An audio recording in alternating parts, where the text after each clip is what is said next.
If you haven't seen my videos before, I'm Ross the Oliver Man, and this here is another viewer mail segment. As I don't know if you can see behind me, but my pile's getting pretty big, so it's time to take a look at some of that stuff. Maybe we'll do some emails. People have sent me, hundreds of emails, so I try to get to some of them. And then, like today, I find some that I realize I never answered at all, so that just is the way it is sometimes. But I try at least to maybe answer it in a video, because I try to read them when they come in, even if I don't get to reply to them right away, but whatever. Let's start with the stuff. Let's start with this letter. This letter is from viewer Bill, and he sent a picture too, and I'll put that in so you can see it bigger size. But he says, Ross, I just came in from my heated, he underlined, shop, where I'm in the process of replacing 2 countershaft gears in my 1655. The teeth were out. I've wanted to send this picture since Christmas. This is a clock that my wife made me, you being a clock guy, and this is pretty neat. It looks like it was a saw blade, and she made it and put the tractor on there, and I think that's pretty nifty. Looks like a 1755 with a cab on it, so pretty fancy. Let's see, this is a picture, obviously, if I would have just kept reading. This is a picture of my 1755 diesel that she put on a stone saw blade. That explains the teeth pattern of the saw blade. I was looking at that. Faithfully watching, Bill. P.S. Oh, he sent the name of a place that sells Oliver parts. Horst Oliver parts. And he has several Fiat parts tractors. Anyway, what I was saying is, I saw a listing on Facebook from some other state, not too far away, but they had a 1450 like Freddy for parts, and it had some stuff on it I needed, and I messaged him twice, and it never gets past, is this available? And then he says yes, and then when I say what I want, I never hear any more back. So I'm kind of disappointed about that, because there's stuff I could use to make Freddy more better. But anyway, I'll put the picture in here from viewer Bill, and that's pretty cool, that clock. I think that's neat. I do like, oops, let me make sure I don't show his address on there. But I do like clocks. I don't know, I have very specific tastes in clocks, I guess you'd say. I don't just want anything that is a clock when I go buy clocks, but tractor themed clocks I like. But then, as always, the magical recipe for my favorite thing is if it has the word free in front of it. So then I can learn to like about anything. And that's kind of the way my clock collection is. I tried to keep it agriculture themed, but if one came along that I couldn't resist because it was just too cheap or whatever, then I went with that too. One day we'll do a video about just clocks, and I'll show you all the different clocks. I actually, just in the mail today, got another one that I have hunted for 20 some years, and there'll be a video on that because I'm going to do some fixing on it, but it's pretty sweet, so wait till you see that video. But anyway, thank you, Bill, for sending the picture, and thank you for faithfully watching. Here we have, this was actually in my mailbox, and the person just dropped it off directly because he messaged me and he said, are you going to be home if I leave something in your mailbox? And I said, go ahead and leave it. So this is from our buddy Dirk over at Mama Bear's Homestead and More. He had tumblers made, and I don't know if he's selling these or if this was just like a, if you know him and you're his friend, you get one type of deal. But I guess check out his channel, and if he has, I'm sure he has information if you want one of these. But he's been doing all kinds of stuff, and you've seen his videos, some of you, because I went over and seen the comments, and I know that you're people who watch these videos. So but he does homesteading and stuff, and does a lot of repurposing things into other things to make them work. So that's kind of neat. So a tumbler, there we go. Now I can fit in with all the basic white girls if I put a sticker on it that says Stanley. But yeah. Thank you, Dirk. Let's see what else we got in our pile of stuff here. I guess in order of operations, this came to the mail quite a while ago, and I set it to the side and then never got any farther on it. Let me see here. I don't want to, I'm trying very hard not to accidentally show people's addresses or whatever, because I don't know that they would want that. Okay, this is from the end of, I guess not the end, like the more of the middle of January. Hello, Ross. Enjoy the books if possible. That's what he sent.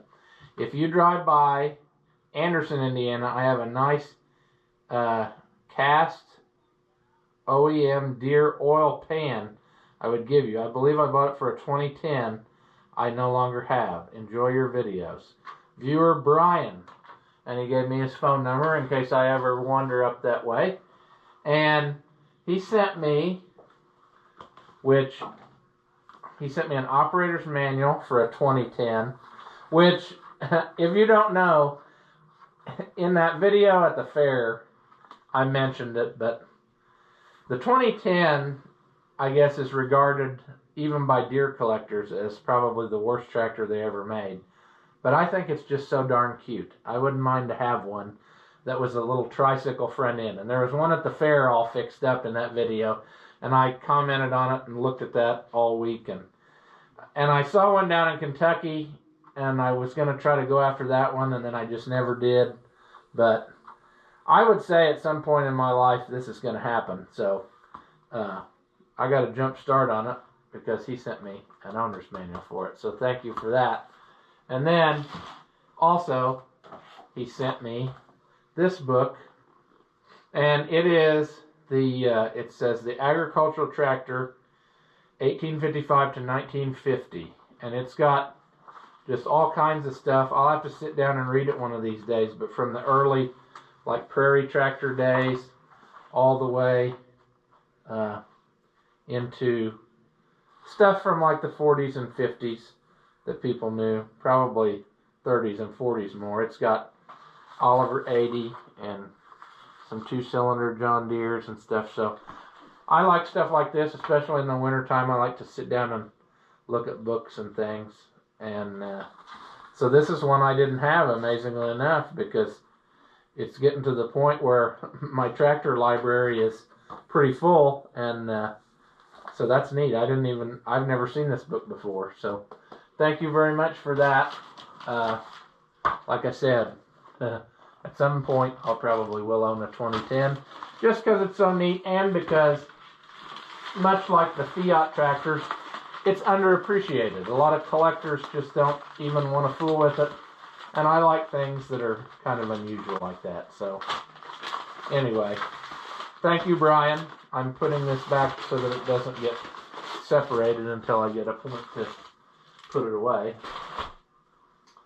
Then we have, okay, this is from, I don't care if you see my P.O. box address, but I don't want you to see his address. But anyway, viewer Mike, he has sent me stuff before, and it just amazes me that people even send me something one time, more or less multiple times. And he messaged the other day and just said, I'm sending you a care package. And so I got this, and it's pretty nifty care package. First of all, we have a pair of what I believe are mechanics gloves. Should I open them up right now, or should I leave them in this package where they'll stay clean? I think I'll leave them in this package where they'll stay clean. So, orange mechanics gloves. Then he's got in here, this is what I think started his care package message, was emery cloth. He said he'd send me some emery cloth, because I said in one of the videos I didn't hardly have any emery cloth. So he sent me 3 different kinds here, and that's pretty nifty. I'll probably put some in the truck, but I think for now I'm going to put some right here in this basement rollaway thing so I don't lose them. And then he also sent a couple different, He sent a little wire brush, which will be handy for these projects. Once again, I think I'm just going to put some of this stuff right in this rollaway box so that it's down here when I'm searching for it, because, yeah. And then he sent a nicer wire wheel, because mine's about wore out. So that'll come in handy. He sent a couple of paint pins, which actually I may be using on that one project I just got. Especially this black one. It might be exactly what I'm looking for. But anyway, you'll see that when that happens. I may go back. Usually, I can't give away a lot of what I'm thinking yet, but a lot of times for what I'm thinking about doing, I use a permanent marker, but this might be better. Might be worse too, I don't know. We'll find out, but I will use them. And then he sent the ever popular handyman secret weapon, duct tape. And we will definitely use that many times. So thank you very much, viewer Mike. You've sent me stuff more than once, and I appreciate it every time. I can't believe that people send me anything more or less more than one time. So thank you again. Alright, where are we at here? We are at, okay, this box, which this is more of a gift for dear old Dad. After the video where Dad and I brought his WD over here so I could work on it, viewer Alan sent me I was trying to make sure I didn't accidentally say his last name. Viewer Alan reached out to me and he said, hey, I noticed you didn't have lights on the WD. And he said, I can fix you up. And I said, really? I said, what do you want for them? And he said, I'm donating them to the cause. Well, not only did he send these lights and donate them, he cleaned them up and painted them, and he put new bulbs in them, and because he asked me if they were 6 or 12 volt. So I have here a pair, if I can get these out of the bubble wrap here. Get them on wire. There we go. Yeah, he ran all new wire, and he ran, like I said, he cleaned these up and painted them. He put new bulbs in them, and he also sent the thumb screws that it takes to tighten them in the WD. They slip in another piece of pipe, and then there's like a thumb screw that tightens them to hold them in there. And so he sent us a pair of these, and I'm just like, that's an amazing gift too. I can't believe that somebody would do that. He also told me that because I messaged him thanking him, and he told me that he knew that I liked original parts, so he was glad to see that they would go to somebody who would appreciate them. And Dad was super appreciative too. He couldn't believe that would happen. So you'll get to see these in upcoming videos, because when we get the WD going, I will wire these up and put them in, in the tractor. So we got one for each side, see? And they're ready to go on. All I got to do is put them in and tighten the screws, and we're in business. So thank you very much, viewer Alan, because this is pretty cool. So I will set these over here so I do not lose them. And then this one is the last package, and this one was a total shock. I did not know this was coming at all, and I think this is pretty cool. This is from viewer Chad, I believe, if I can read his writing correctly. And again, I don't want to give away his address because he may not like it, but he must have been watching the videos where I was working on the pickup, and I said one thing I was definitely going to do to it was add cab lights, and he sent me a set of cab lights for a Ford pickup. So I think these will work, because it says the Ford style 1999 to 2016. So that's pretty nifty, and I haven't lit them up yet or know anything about them. I think they're like the smoky gray color lens, but I don't know if that lights up clear or if it lights up, if the little LED bulbs light up orange. I'm not real sure. We'll find that out before we put it on. you know. But hey, this is like half the battle right there, friends. I mean, so that's going to happen. And that's pretty cool too. I cannot believe somebody sent that to me. I mean, that is awesome. And what I'm going to do is I'm going to order the factory harness. I guess I should pull the headliner down and make sure it's not already there, but I don't think it is.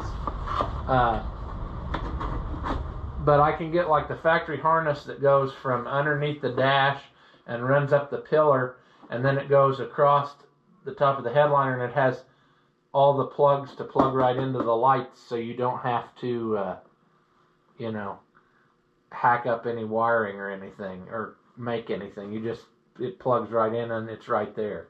So I think that's what I'm going to do to make that happen, because I am not a fan, as I've said before, of whatchamacallers. You know what I'm talking about. The Scotch lock connectors. Those things never work. You know, you try to make, that's what usually what kits the wiring stuff comes with, and they just don't work. So, but I got the lights, and that's pretty nifty, so I will get that harness ordered at some point, and we will tackle that project, and hopefully that will work. I'm also thinking, I'm wondering how hard it would be to get, if I order a set of the mirrors that have the turn signal and the clearance lights in it, how hard it would be to make those go. Because I don't think that the plug is in the door for them, but I don't know that for sure. Maybe it's already in there, and all I got to do is tap into it. That would be excellent if it was. If not, I'd have to run wires through the, you know what I'm saying, like through the wiring harness in the door, and then come out somewhere, whether it be under the dash or whether it be up at the front of the truck to tap into the stuff. But we don't necessarily need to do that. But one of my driver's mirror is kind of busted the outside plastic, as you know, and so it's kind of harder to find just plain Jane mirror that has no power, no light, no nothing. And then there was all kind of variations. Some of them were lighted and non-power. Some of them were lighted with power glass. Some of them were power glass, heated glass, and turn signals and whatever. So anyway, that's a hassle for another day, but this is super cool. And thank you, Chad, for sending that. He also sent a brochure for this place, and I have actually ordered from this place before. It's called Wagner Ag Sales, and they sell parts for 2-cylinder and new generation John Deere tractors. And since I've got one of each, I have ordered from them before, because I know I have seen this type of thing before over the last years in some order that I got, but I did not have an updated one like this. And I don't remember what I ordered from there that, you know, they sent me the thing. It was probably something for that 2-cylinder John Deere, but it could have been for the other one too. It might have been, I don't know. I can't remember now what it was, but I remember ordering from this place years ago because they sent me something like that. So now we've got an updated one, and that's good in case we have more projects to tackle. We're almost done with the 2-cylinder. We need to finish that one fender, and then we also need to, what am I trying to say? Well, that one, I think if we weld up that fender and paint it, I think that tractor will be more or less the way it is. The only thing I have not done on it that I would like to do and need to do is we need to try the hydraulic lift out, because I've never done that. Sorry, yawning, but yeah, I want to be able to use the remote cylinder, so I need to see, you know, I assume it works. It probably just needs fluid put in it, because I'm sure it's dry from sitting so long. But if we do that, I think that tractor's pretty well everything we need. I had thoughts too of also putting like the cultivator on and playing with it that way. That's probably not going to happen this year, but at some point we will tackle that. I'm getting tired, I guess, because I'm starting to yawn more and more and more. Anyway, so thank you, all you people who sent stuff. Like I said, I am in shock that people send stuff. That blows my mind. Oh, and that reminds me of another one. that didn't send physical stuff, but they sent my favorite kind of stuff, which is green stuff, in the form of digital currency. And that is a person who I will read her message. It's from viewer Mary, and she Venmo'd me $25, and she said, "Thanks for sharing your world. Have a burrito in town on me," because everybody knows I love the Mexican food. So thank you very much. That's pretty cool. Definitely, I have done that many times over. So thank you very much. It was delicious. Yeah. Sorry, I just looked when I had my phone in my hand. Now I'm distracted because that's cool. All right. So where do we stand? Well, now we are down to emails, which, like I said, I've been having some technical problems with this stuff, in the form of that apparently it was not downloading all the emails onto this gizmo here, because it kept saying re-enter password, and since I didn't do that, I missed some of these and I didn't get them. So if you haven't heard from me, it's still my fault, but it's not all my fault, I guess. This is from viewer Carl, and this is way back from December, and I think that is, if I miss your emails, people, or I don't shout you out on the video, don't be upset. I've been so busy. I've been gone almost every day for something, and with all this stuff coming in, I miss stuff, and I'm sorry about that, because I have to be filming in all my free time in order to give you a video every day, and driving the school bus for the girls basketball team who went all the way to the state championship. I've been driving hours and hours a week. Last weekend I drove the FFA to the farm machinery show, and then got home at like 2 a.m. and slept for a couple hours, and then got in the bus and drove up to take the girls. Another driver had to take them up there because I was already gone. So I had to go up there to meet them from the hotel so they could go over to where the game was. So I drove a total of like 39 hours last weekend, or it was on the clock with the bus, in 2 days. So I put in a full week in a couple days, and sometimes I miss stuff, is the moral of my story. So viewer Carl sent me this email way back in December sometime, and I just completed an email similar to this one for that Oliver guy, Chris Losey. I wanted to email you and express my appreciation for your hard work in the channel, videos, and teaching you do. Both you and Chris Losey inspired me and my father to start our own Oliver adventure. Not too long ago, I located and purchased an 1800C. The tractor belonged to a farmer who is deceased, and his son decided to sell it. We were able to come to a deal, a very reasonable one, I thought also. He had stated he tried to get it running but was unsuccessful. It had sat in a shed for 5 to 10 years. Due to 2023 being a nightmare for my family because of medical issues, my plan to have a larger collection has been delayed, but my father finds it humorous because at the moment I have on or about 6 Olivers and a 4150 white I'm after. Olivers are truly the finest in farm equipment, and I'm also eyeballing a 1265. Hopefully whoever owned it didn't nuke the thrust bearing in it. I don't think they would have, because in the 1265, as previously stated, it used the foot clutch to do the 2 stages, and it didn't have that handle, so I think you should be fine. Both you and Chris Losey are an inspiration for me and my father to start collecting Olivers, whites, and their implements. We are also preparing to start our own YouTube channel. Awesome. If all works out, it will probably be TXS Oliver Nut. So like Texas Oliver Nut, all abbreviated together. As a fan, I wanted to share with you my first Oliver will it run. The 1800 shocked me with how little it took for her to breathe fire once again. All it took was some fluids, fresh diesel, and a battery and solenoid for the injection pump. I'm attaching 2 videos. One is it running for the first time, and second is his first drive in who knows how long. I tended to edit the videos down to very short, but Gmail is only allowing downloaded link instead of direct email. When I emailed Chris Losey a few minutes ago, I had to attach via Google link so you can see my 1800C return to life. If I can get it to go, and I'm smart enough to make it go, I'll throw in a quick clip of the tractor running, because I watched his videos and it runs pretty sweet for a tractor that's been sitting.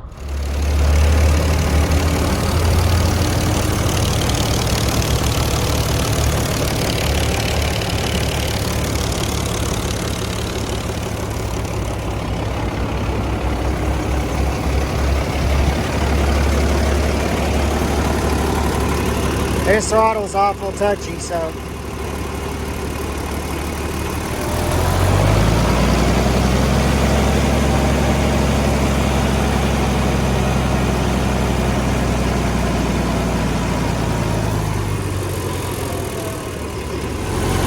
Sending this to you two guys, to you Ross, and also to Chris Losey, that Oliver guy. I've been into these things ever since I started watching your channel, so I thought y'all might get a kick out of this. 3-point came up immediately, and then if I push the shaft all the way forward on the PTO, or not PTO, but the actually, yeah, PTO, it disengages. I lit off, but if I kick it in, it engages. So we got work to do. But 1963 1800C. I already have everything from Floyd County Museum. Yeah, this is the first time it's ran in approximately, the guy was estimating it had been sitting in the shed for 5 to 10 years. So just wanted to record this little video for you. Where was I? Oh, thank you again for all your hard work on your channel. My father and I are just getting started on our collection, and with a little luck, share with people our Oliver journey. I mentioned in my email to Chris Losey how my father is cracking up at me that I'm watching an auction for a 4150 like a hawk. I have learned tons from your channel and Losey's. I thought you'd enjoy seeing practically abandoned Oliver be rescued and returned to life, and I'm just getting started. Yes, I do enjoy that. That's part of what I like to do too. I like to bring them back from the dead, not just say, go to an auction and buy a running tractor and paint it. No, I like to bring them back from way too far. In closing, take care again. Thank you for all your hard work in the channel. The videos of mine aren't very long, but maybe you'll get a kick out of them. I did. By the way, your new pickup was a great buy. I left a couple comments about the fuel pump control issue and the U-COM code. Hopefully it will be some help. Yes, so this was obviously before I got that pickup running. So I've since put probably 300 or 400 miles on the pickup, and I'm not disappointed with my purchase. So, but yes, his comments, I do remember reading them, and that did help steer me in the right direction. I just needed to, do some more scientific testing on my wiring is what finally got me where I needed to be. But thank you very much for sending that. I do like seeing Oliver's brought back from the dead, and that's pretty cool. Viewer Gary, I've talked about him before. He's emailed me dozens of times, and I never get them all answered, but he always has the coolest stories about the days when he worked at the dealership and stuff. And he's got all kinds. One of this, well, I can't read everything that he says because I don't want to incriminate anybody or whatever, but I really like Gary and his emails, so that's pretty neat. And he comments on all the videos and everything, and I think that's cool. This one, I don't think I answered or said something about. Maybe I did in the last video. But if I did, I'm going to do it again. I think I might have put these pictures in the last video. But it's from viewer James, and he said, I saw it in their latest video on the old Combine, how you got to ride in it with your grandpa when you were young. It reminded me that I saved my grandpa's old farm truck that we had in a show this year. Here's a picture of it at a threshing show this fall with my brother's Massey Harris. And that's pretty cool. I also have the pickup I grew up in as a kid, and Grandpa and I went to auctions. One of these days, we'll tinker with it too. But that's pretty cool. Thank you, James. I enjoyed seeing that. Next, we have a note from viewer John, who has been watching, I think, all the back videos, kind of binge watching my videos, and he leaves comments on them. And it's titled Struggles of Sadness. It says, Mr. Ross, although it seems you are always struggling alone, it is but a mirage, sir. Many of us feel the same way as we indulge in our everyday lives. Just so you will know, we are out here doing the same and can relate to the issues of rusted bolts and iron. I gave you handrails and deck boards of sadness. He was working on his deck outside of his house. And I'll tell you what, that can be a struggle of sadness. Anytime you do any home improvement project, you think it's going to be a simple little thing, and before you know it, you got half of the kitchen tore apart or whatever trying to fix it. So That's another thing, like the videos. I'm not a professional. When people say, I've had people comment and say stuff like, you know, why don't you do this, or why, I wish you wouldn't say this or that. Well, there's no script. It's just, I'm just doing it, and whatever pops into my brain just usually comes right on out unfiltered. So that's why the animal sounds get thrown in. I'm not preparing anything. I'm not acting. Somebody from around here told me once that he was talking to a guy, and the guy made some comment about me, and he said, no, he said he really would say that. Like, that's really exactly who he is, and that's the truth. I'm not putting on a show. If you were around me in person, I would say that same stuff. I mean, I have no shame. I guess that's what you'd say. But anyway, thank you, John. I know you watch all the videos, and thank you for that too. Viewer Gary, again, another email saying that his wife made their traditional Christmas Eve dinner: fried liver and onions, milk gravy, and mashed potatoes. My grandpa loves fried liver and onions, so that is a traditional German dinner, I suppose. What else have we got here? Viewer Wes, him and his son Bailey, they message all the time, and Bailey has a YouTube channel. They sent some family Christmas pictures. I'm not going to put those up because those are, I think, like personal family things, and I don't want to intrude upon that sort of thing. So we'll let that go. Let's see. Viewer Jim sent me an email answering the question when I was working on those combines about grain pan metal. And I looked and looked, and I cannot find it anymore. And I know they used to make that patch metal. But he did find a place that was licensed by Case IH to make it. And anyway, he sent me a number of a place, I think in Iowa. And they said they could custom order stuff. Or custom make it for you. So I guess there are options out there. We'll cross that bridge when we come to it. A lot of people messaged me after that Christmas music video. I don't mind doing that, but YouTube really gave me a spanking on that because somebody in foreign country land out there somewhere, who knows, they're probably not even real, claimed copyright on all of that copyright-free music, and I had to fight it out for over a month with them until finally I won, because that's all copyright-free music. But I think they took all the money and I didn't get anything, so that was real cool of them. But that's the way life is sometimes, you know. You all enjoyed it, and that was all that mattered. You got to see something that I do that most people probably wouldn't have guessed. But anyway, let's see here. This is an email from viewer Andy. This was about Christmas time too. It says, I enjoyed your music today. Just wanted to share something interesting with you. I live in north central Wisconsin, and I did something today that is extremely unusual. It's been very warm for the month of December around here, and I had the chance to get some plowing done. I'm sending you a picture of my 185 Allison 546 white plow. It's a bit greasy on top, but I managed to keep going. So that is kind of unusual, especially up north there, to be doing all that. And he goes on and tells me about all the stuff about the plow, and that's pretty cool. That they both look really good. The tractor looks excellent, and the plow looks like, man, it's been taken care of, because it's still excellent shape. I mean, paint even. I'll put the picture in so you can see what I'm looking at. Then he said, I also have a question for you, if you have a minute to ponder. I know where there's a good styled Oliver 70 factory wide front loader. Wide front's in good shape. Tractor appears to be all there minus the engine side curtains. If memory serves, I believe there's the loaders in Oliver as well. It's pretty dead otherwise. There can't be many Oliver 70s with a factory wide front. What is something like that worth? Oh, and then he says, I will send you a picture of the style wide front it has on it. Well, it's the same style wide front like what mine has on it that's out there with the steel wheels. It's hard to say. I don't think that 70s are tremendously valuable anymore for whatever reason.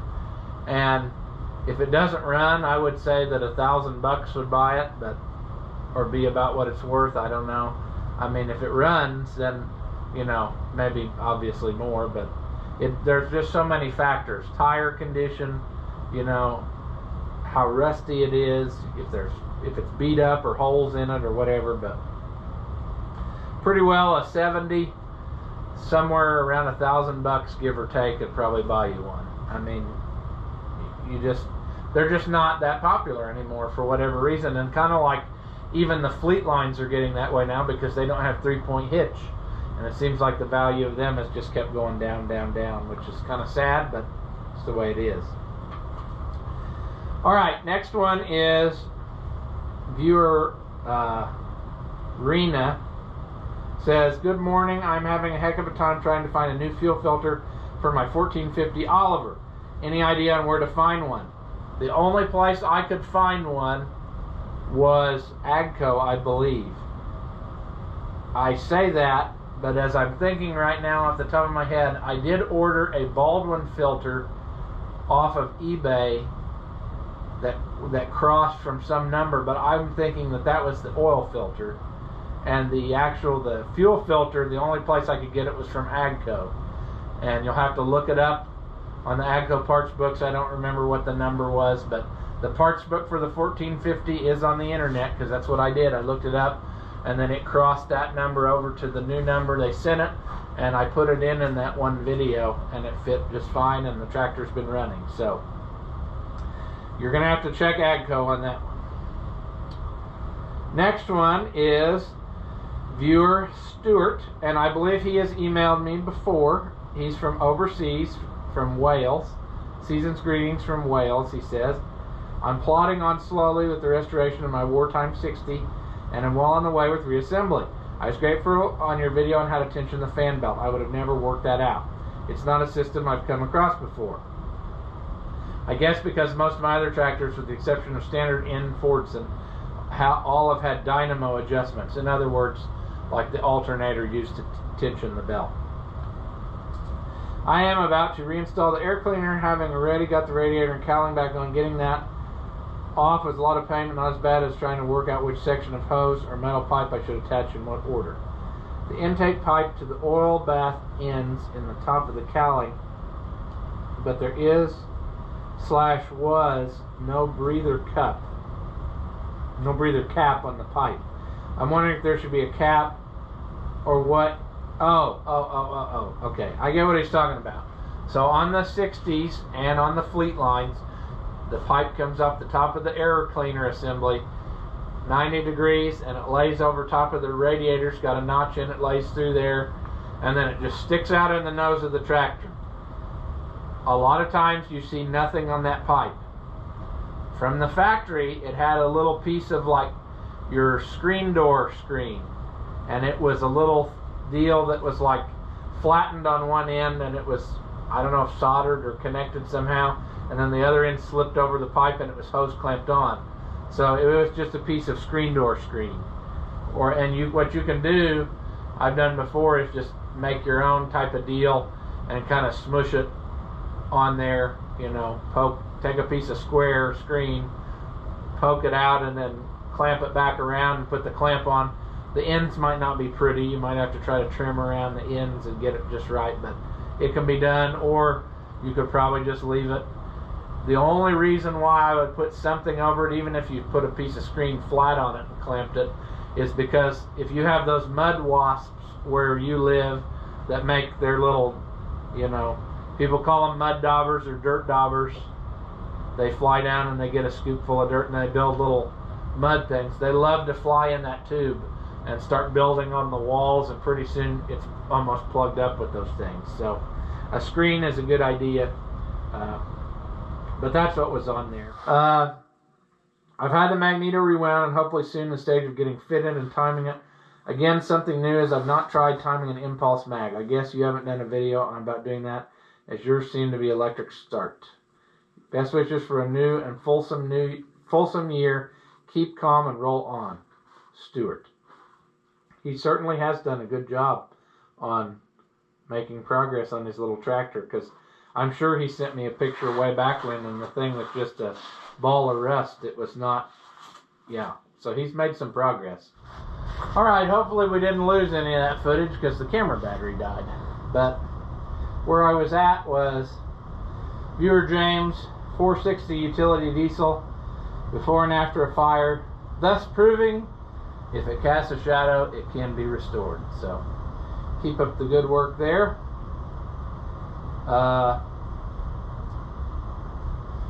Let's see.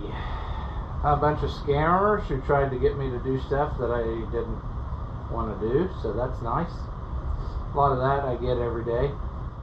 This person sent me several pictures.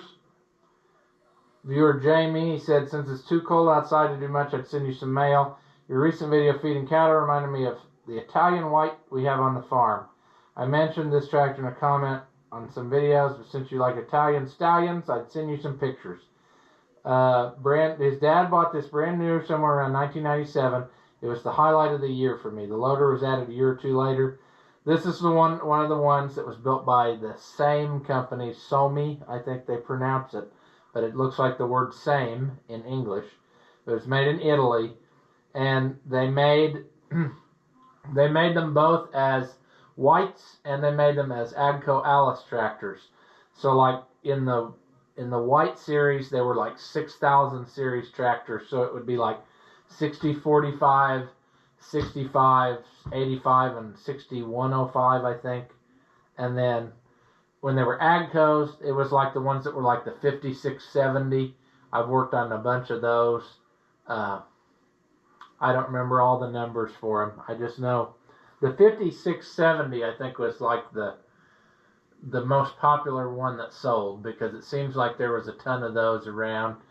I mean, still even now, I know several guys that have 5670s. So, and there is one guy that has one of these whites, just like this guy's 6045, and he has some pictures of it when it was new, and they got a picture of some Oliver collections. It looks like they have. Yeah. So anyway, I think that's right. So he sent a picture with a whole line of tractors. I assume that's their whole fleet of stuff they have. And that's kind of neat. They have a good variety all the way from Cletrax, it looks like, to Alice Chalmers G maybe. And then fleet lines and 60s and 70s type stuff. So I'll put a few of these pictures in. And then he's got, yeah. So I'll put some of those in so you can see the tractor I'm talking about. But that is actually another Italian tractor, even though it's not a Fiat, it's still an Italian tractor. That's pretty neat. Thank you, viewer Jamie. Good old John Bender sent me some emails when I was working on those Maytags, and this is pretty neat. He said, you probably never saw these Maytags. I met the old guy at the Threshers reunion one day that created these. They all run, however, the X configuration has a plug fouling problem on the lower cylinders. These make my restored 72 look bland. Thought you might enjoy the photos. That is pretty cool that somebody could come up to do all this stuff with them. I mean, look at these pictures. And then not only that, but he could make them run. The X configuration is kind of cool. And I would also be curious to see what he did inside. Like, did he custom make a crankshaft, or did he take two of them and very precisely weld them together? But that's pretty neat. Or is one a dummy setup and they're not really, you know, I don't know. But that's pretty neat. I mean, there's a lot of stuff you can do with them. And I've seen all kinds of weird things, but never something like this. So that's pretty neat. Even that one with he made a 2-cylinder out of single-cylinder Maytag parts. Like, he used the jugs off of 2 single-cylinder Maytags. He used the carburetor body off of single-cylinder Maytags. Then he threaded in the mixer, or the choke air thing, mixture thing, off of twins. And then he used the flywheel and backplate off of a twin. That's wild. I mean, that's neat. I've never seen something like that. And then he's got the one set that looks, he used 4 jugs off of a twin.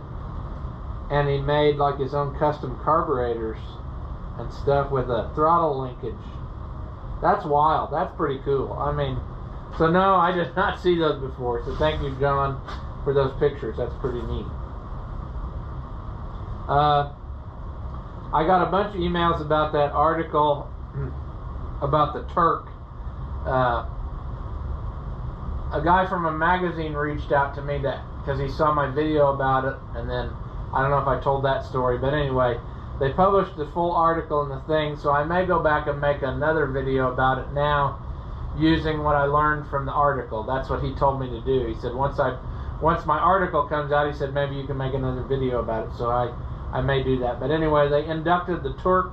The Turk is the first inductee into like the Agricultural Machinery Hall of Fame or something. I can't remember what exactly the title was, but I'll talk about that when I make the full video. So that's pretty neat. I think I'm going to do one more, and that one more is going to be from viewer David, and it's not letting it download right now, but I looked at it the other day.